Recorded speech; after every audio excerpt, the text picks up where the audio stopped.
Now for some perspective on what exactly is happening, I want to turn to retired U.S. Army Colonel Lawrence Wilkerson, former Chief of Staff to Secretary of State Colin Powell. At one level, Colonel, again, this is in a story similar to many stories we've heard where the president has a crazy idea and people are trying to walk him away from it. In this case, though, it's hard to get your head around just how wildly dangerous and offensive it is. What is your reaction to what you have heard about this meeting and what the president's currently attempting to consider? My first reaction, of course, is don't take counsel of your fears. We've just gone through one of the most incredible election sequences in our nation's history, certainly since World War II. More people voted by more methodologies in a pandemic environment, et cetera, et cetera. And I have to commend all those people out there in every state that work so hard to deliver a free and fair election.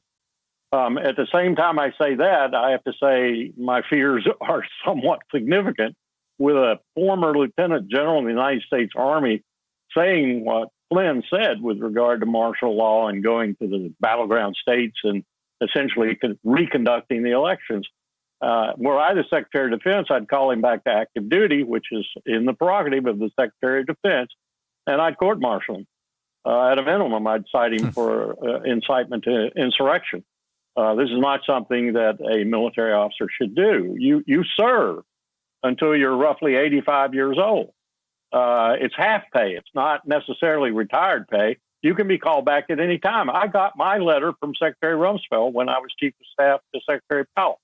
I was called back to active duty. I was judged in a critical position and didn't have to do it. But that's the power of the military over this general, and he needs to be rebuked. He needs to be reprimanded, and he needs to be done so officially, and that would be the best way to do it. These other people like Bannon and Powell and so forth, they're sycophants who are seeking whatever they can gain from the magic aura of this man before it dissipates. And it frightens me as to the things that they could do if the 25th Amendment or something like it is not implemented and we don't remove him from office. There's a lot of time left. When we worked on this at the Transition Integrity Project, we saw Trump do some pretty desperate things. One of the things that we saw him do that I'm not waiting eagerly to see if he fulfills it is he did everything he could possibly do, the team playing his team, to ruin Biden's first year in office. Everything from not allowing him to get cabinet officers confirmed because he had such a control that we've seen demonstrated over the Senate of the United States, to not allowing good transitions to take place. I understand from inside sources that those transitions are, for the most part, taking place, but they're taking place in some instances grudgingly, and that's not the way transitions should occur. Yeah, your point about General Flynn, just to circle back to that for a moment, I find the general's trajectory here really unnerving. I mean, this is someone who was, celebrated, had a fairly sterling record. People thought he was an incredible intelligence officer, and he was the head of the Defense Intelligence Agency before he was essentially fired. And to watch someone who served and had this reputation and is known by a lot of people that work with him go on the trajectory he has, where he was essentially an unpaid agent of a foreign government, the Turkish government, which he did not disclose, and now, idly talking about martial law, it's a very unnerving trajectory.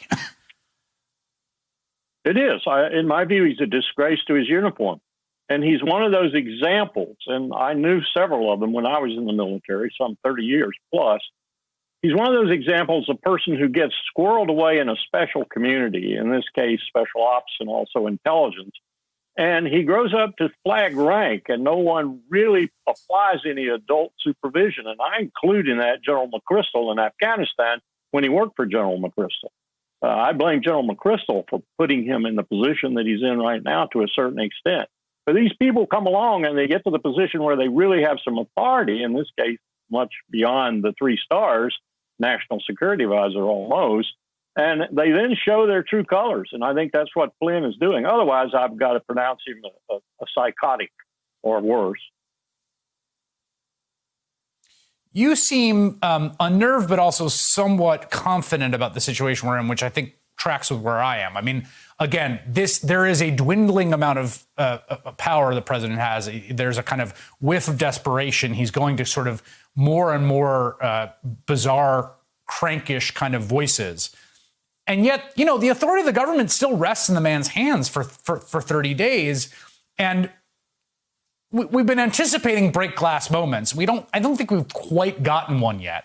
But are you confident, basically, based on the reporting and also on what you know about the institutions, and particularly Department of Defense, that like he will not be allowed to do anything like he is contemplating? There'll be nothing with the military. In my very strong view, the military will not do anything untoward, no matter what orders come from him. And indeed, if the orders were truly untoward, the 25th Amendment might be implemented. I don't see how people could stop from doing that. What worries me, Chris, right now is the opportunistic advantage that's out there right now for a very hard pressed by COVID-19, North Korea, for example, Kim Jong-un, for a very pressured China with regard to what Taipei is doing and Taiwan in general, and in the situation with Iran, where we have them just waiting. These are the kinds of things that Trump could leave as a blow to the country, and it would wind up being a significant blow to the country and to the new administration.